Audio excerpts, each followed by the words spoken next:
On Golden Opportunities, we give you action tips and strategies to make your life better. So it may seem odd that our next guest is here to tell you that sometimes doing nothing is the best strategy. Mike Solomon's my law partner. Now, I could make a joke about doing nothing, but I'll hold myself back. Good to see you, Michael. Hi, Herman. Mike, when is doing nothing better than doing something? Well, after your spouse dies, many of our viewers have been married decades, and when a spouse dies, it's devastating. That's probably not the right time to make a major change in your life. What types of changes do you see people make too quickly at that kind of a time period? Well, they might try to sell their house immediately, or move in with the kids, or sell all their investments, their mutual funds and stocks and bonds, or make a new investment in life insurance and annuities, for example. Now, I'm not saying those aren't the right things to do, but if you do them too quickly after someone passes away, you may make the wrong choice. So take some time. You're better off always taking a little bit more time to make these sort of decisions. How much more time? How much time should we be waiting after a loved one passes? Yeah, I don't think it's unreasonable to wait between 6 months and a year before you start making major changes.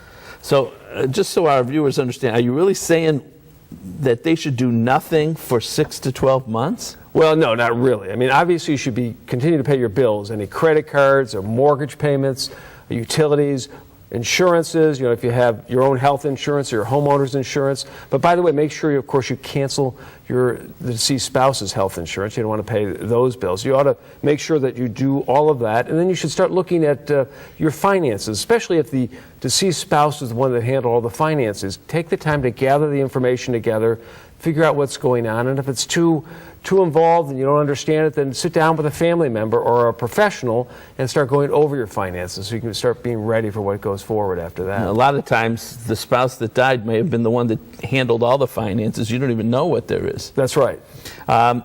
Should you immediately run to the bank or the broker when a spouse passes and get the spouse's name off of everything so that the accounts aren't frozen?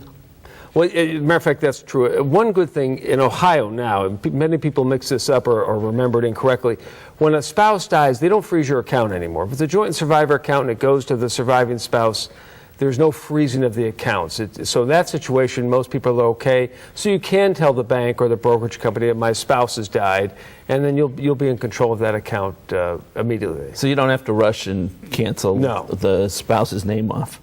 Should the survivor immediately stop spending money because, they're worried now, how am I going to make ends meet with my spouse's income gone? Well, when the spouse dies, their income may change. For example, if they were both getting Social Security, now one of them isn't getting Social Security. The deceased one has passed away, you're not getting that income.